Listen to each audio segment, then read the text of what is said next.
Welcome back, ladies and gentlemen. Hope you're all doing well today. Don't forget to like and subscribe if you do enjoy the content ahead and other videos of mine. And for more, subscribe and you get more content every Tuesday, every Thursday, and the occasional Sunday. Anyway, as you can see by the title and the thumbnail of this video, it'll be deciding every club's most important player this season so far, and projections, how the team's going to go on and do. I hope you enjoy. Starting off at 20th, working our way up to the league leaders, first place. Starting off with number 20, we've got Southampton. Now, with just 4 points from a possible 33, this is going to be difficult because they've not been well, and we all thought they'd go back down. So there's no real surprise, there's no real fight, there's no skill, there's no, they've been good here and there. No, they've just been poor. But I've got to go with Aaron Ramsdale. I assume, I've not watched a single game of Southampton's, I'll be honest, I'll hold my hands up, but you'd assume their goalkeeper has some importance to play, and obviously Aaron Ramsdale from Arsenal, he's a quality keeper, so if they are going to stay up, it'll be because of him. Next, we head on to 19th with Wolves. Let's be honest, Wolves aren't much better. They are not much better than the Saints, but they have had two players still performing, being Ryan Nori and Mateus Cunha. But I'll have to go for the Brazilian, being in the top 5% for forwards for progressive carries and successful take-ons. Cunha has 7 goal involvements for a poor side, that is. So they've been mainly relying on Mateus Cunha, and if he's not got the goal involvements, he's got almost the assist to the assist. The pass that's leading onto the assist, creating those opportunities for Wolves. But again, poor performance from them this season so far. Next, we've got 18th with Crystal Palace, the Eagles, another underperforming team since they lost their main attacker in Elise, and Mateta's form has fallen off a cliff alongside Eze, not performing at the same level as they were when they were the three of them performing together. So this has got to be a defensive option. An England man, an England player, Mark Gay for Crystal Palace. Next, we've got a 17th with Ipswich Town. So for a newly promoted side, it's got the same kind of feel to what Luton did last season, but they've got, championship quality side with a few Premier League players alongside them, Liam Delap, Leif Davis. They have got Calvin Phillips, but we all know he is a donkey in that midfield. But they beat Spurs, and I think their most important player this season has got to be Liam Delap, scoring 6 goals already, which could be the difference between 17th and 18th and getting relegated. So yeah, next we head over to the Toffees. Everton, what you like, man? Another in the bottom 5. They just living there, don't they? But I'm gonna go with the defender, just because their attack is miserable. It's got so much left to be desired. It's poor, so it's either going to be like Tarkowski or Jared Branthwaite. But I think it's going to be Branthwaite, just providing his defensive ability in a bad side, and England, future player. So this season, that's going to be him. 15th, we've got the Foxes, Leicester City. Surprised of you, to be fair, because everyone put them down in the bottom, and they're fine. Leicester, I've gone with the goalkeeper Hermansen. Despite him conceding 21 goals so far this season, I just think they should be lower, and they would be lower if it wasn't for some quality saves in that defence. It's either him or, the Red Bull swallower, Jamie Vardy. Next, we've got 4th with the Hammers, West Ham. Another team that's underperforming, so who am I going to choose? For me, it's between Kudus or Jared Bowen, but it's got to be Bowen. He's edging it. He's the captain, and Kudos got sent off a few weeks ago. But Jared Bowen, he bleeds West Ham. Honestly, bleeds it. 13th, we got Man United. Despite not giving Kudos it for West Ham because of the red card, I think the most important player for United has been sent off. It's Bruno Fernandes. Despite a slow start to the season, he's got 6 goal involvements in the last 5 games and being the only person in that squad to really create any chances, and they look absolutely poor once again under Erik ten Hag. But they've got Ruben Amorim now, so things might change. Things might be looking up for the Red Devils, but for now, they're in a stinker. Next, we've got 12th, Cherries, Bournemouth. I'm going to go for Antoine Semenyo for the Cherries, as I've been impressed by him on the ball. His attacking output, as Bournemouth tend to share attacking responsibilities throughout their attack and midfield. He's been their most important player for me, scoring some game-deciding goals.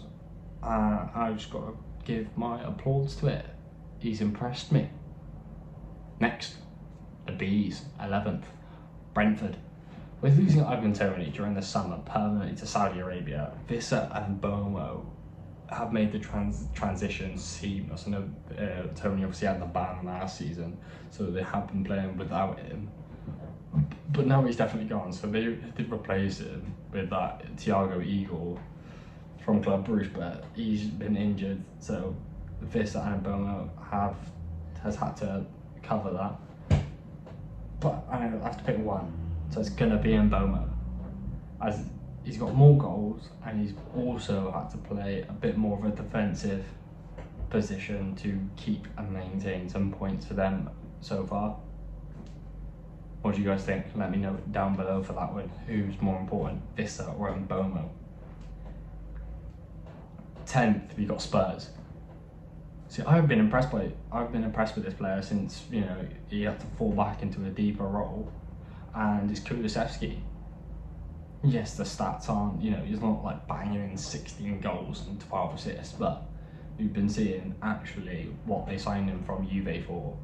That attacking, you know, he's taking on players, he's whipping the balls in, and they've been accurate. So I think, you know, it's not a doubt like Brennan Johnson, he went on a streak of scoring in 4 or 5 games in a row. But Kulusevski, the ginger from Sweden, gotta be it. 9th, we've got Aston Villa.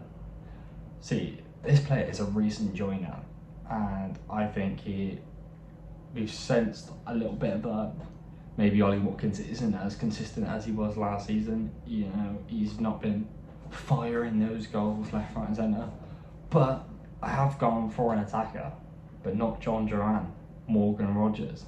I think Morgan Rogers' attitude and desire to be on the ball leaves him to be able to perform very well, and that's what he's done. And he's gained an international call-up as well. So, yeah, it's got to be Morgan Rogers, or maybe the likes of Yuri Tillmans, who again, Yuri Tillmans doesn't get the plaudits of most players in that Villa squad, but, you know, keeps them on the ball, great, you know, distributor of the ball.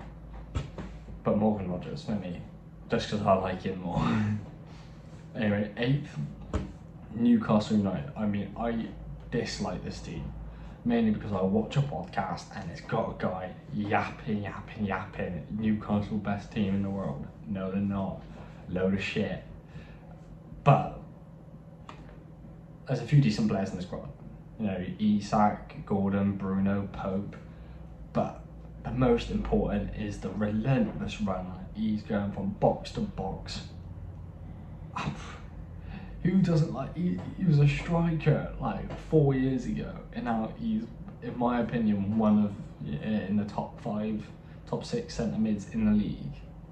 Right, if you're picking one per club, if not a top 10, is Joel Linton. I like him. I like him on the ball, I like his aggression, I like his strength. You know, he is relentless, constantly running, constantly up for it. So yeah. Next we've got 7th, Fulham. Considering they lost their best player in Palhinha last season, they are pulling their weight as a Premier League club. I think it's down to the rejuvenation of the one and only, the Croydon De Bruyne, and Emile Smith-Rowe from Arsenal, who is finally getting the game time that he deserves. And he's taking it with every stride he can. He's been crucial for the Cottagers to be leading them into a top 7 position, which, you know, if you think, oh, Fulham have lost their best player, they've lost their best centre-back in Anderson, they've lost their other centre-back in Tosin Adebayor, it's going to go downhill, but no. I've been impressed by them. Especially a 3-1 win to Brentford, where Harry Wilson scored 2 goals in like the dying embers. But yeah, next we've got 6th, which is the Seagulls in Brighton. This player hasn't been given the game time that he deserves with 5 games and only 3 starts, but scoring, right? The winner at home to Man United, the equaliser at the Emirates, and the equaliser at the Amex against Man City was João Pedro. No one seems to be talking about João Pedro. So what, Baleba, Danny Welbeck, Dingra, you know, Ruta. It's João Pedro, for me, is their best player, you know, one of their best players in their club, stacked full of future talents. He's not getting the hearsay that he deserves. Next, we got Forest. Oh, Forest. Now, the fact that I'm saying this team's so late in this video really suggests that this is difficult. There's so many players that help them get here. Hudson-Odoi, Alanga, Chris Wood, you know, Ola Aina has been one of the best fullbacks in the league this season. The 2 centre-backs, which is what I've gone for one of them, and this was difficult to decide between the 2, really. But I'm going to have to go with Murillo. Just about. I think he offers a bit more in the other box. You know, attacking wise, I think he offers a bit more. But seriously, those 2 in mind, I might as well just put them together and just bet Forest centre-back partnerships. But I can't decide to pick one. Just flip of a coin, really. Next, 4. The Gunners, Arsenal. See, Arsenal. Where do I start, man? On poor form. Again, recently they've been dry as a sand desert, man. Without their key players like Saka, Ødegaard, and losing a centre back at a time. Sometimes, you know, Rice being sent off. It's been horrendous over the past 5 games. You know, losing to, you know, Inter Milan, Newcastle, Bournemouth. It's been, for Arsenal fans, it's been tough. But it's got to be Saka, really, as he leads the assists charts with 7, I think, with 3 goals as well. When he's not there, there's nobody creating anything. Like, he's such a miss for them, and therefore he has to be the most important player for him. It's either that or obviously Ødegaard, or maybe Saliba or Raya, Rice, but Saka, really. Because if it wasn't Saka, then they'd be winning when he's not there, right? 3rd place now. Another London club, the final London club. Ooh, Chelsea. And who is the most important? Who is the most important player? Because you can either go attacking or you can go defensive, you can go midfield, you can go Malo Gusto, you know, the likes of Caicedo and Lavia, that CDM partnership, Cole Palmer, Jackson, Madueke. It's either Palmer or Caicedo, depends which one you want to go for, which side of the boat you find more needing. Because, you know, Caicedo is one of the best CDMs and he's finally living up to that price tag. He's been exceptional this season, and so is Palmer. So it's very difficult. I'm going to go with Palmer, because who doesn't love attacking football? And the fact he scored 4 goals against Brighton in a single half. But it took me by surprise, so going for him.